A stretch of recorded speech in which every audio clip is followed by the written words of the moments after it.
Hey everybody, Coach Nick here with video 3 in this series. I want to talk about events. I want to talk about why we do events or why I'm so big on events. If you've been with me for very long as a coach, you know that I've always been pushing people, from the day one, right? To do a Tough Mudder with me, to do a Spartan race with me, but then obviously now with the DECA stuff, or to do a 5K, or to do a 10K, or to go run the stairs, or to do the Pine Mountain 500, or to go climb the Grand Canyon. I don't care what the event is, but I'm always encourage people, put a goal. And if you hear me talk, I'm always about goals, and I get it, that I'm an outcome-based goal, right? Like let's set a goal and go work towards that. I know there's people that are more process-based, and that's okay, but this works for me. And it's been the secret to my own journey, right? When I look at kind of what happened for me, I don't work out just to burn calories. I don't work out to lose weight. I don't work out just to get a number on a scale. I'm always training for something. I'm trying to improve my DECA time is kind of the thing right now. But for me, it was I wanted to do a Spartan race. I wanted to run that first Tough Mudder in memory of my brother. That's how I started getting into running. And then I wanted to run a Spartan race without failing obstacles. And then I wanted to get into the age group category. And then I wanted to make it into the top 50, and then into the top 20, and then I wanted to get on a podium. And then then DECA came. So there's always been something I've been training for, and that's been my secret for me. When someone once said, "Hey Nick, you're just one of those crazy people who loves to work out." I'm like, actually no, I don't love to work out. I love the feeling of accomplishment when I reach a goal, and that drives me for me. Now, again, that's how I'm wired, so that works for me. But it's bigger than that. And I want to share kind of, if you listen to the last video, I kind of talked about my mom's story. I really genuinely wonder this with everything in me. Like, I lost both my parents very young. My mom lost her battle to cancer when she was 46 years old. I'm almost that age now, right? My mom was so overweight, and this is not being said with any maliciousness. I'm a mama's boy, a self-proclaimed proud to be mama's boy.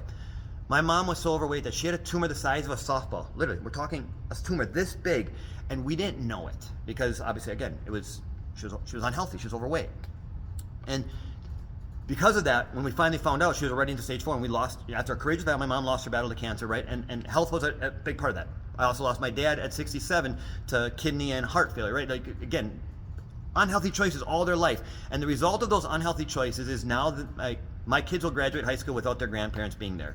We're going to have a baby in a few months, and my parents won't meet them. And for my mom has met one of my 6 children.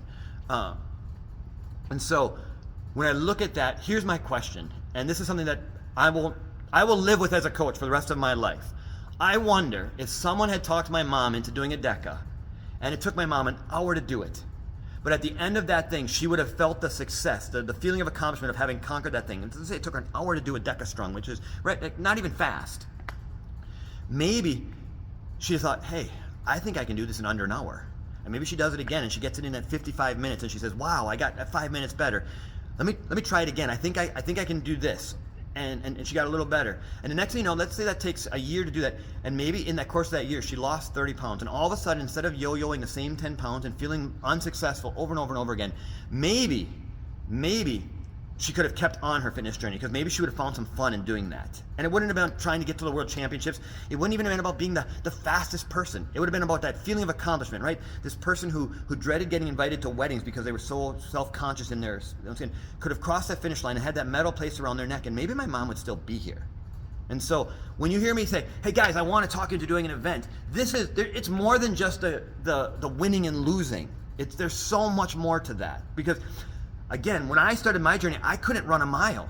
And then I was going to run this Tough Mudder for my brother, which was 13 miles or 12 miles. I think it was 12 miles. And I'm like, how are you going to do this? Maybe it might even only been 10. Whatever a Tough Mudder is, right? You can't even run a mile without stopping. And I did. I walked a lot of that first one, and I was the slowest person on my team by a long shot on that first Tough Mudder. But I did it, and when I crossed that finish line and I knew I had done this thing, I'm like, I can do better next year. And that was really what sparked my whole journey, my weight loss journey, my journey as a coach. And so I really wanted to explain why the events are such a big part of what we do here, because I believe that if I could get everybody to sign up for an event, to commit to an event that means something to them, a DECA, a 5K, a 10K, climb the Grand Canyon, climb Mount Everest, I don't care what the event is, but something. And then as you train for that might be the magic formula to helping people see that fitness is more than just burning calories and losing weight or the number on a scale.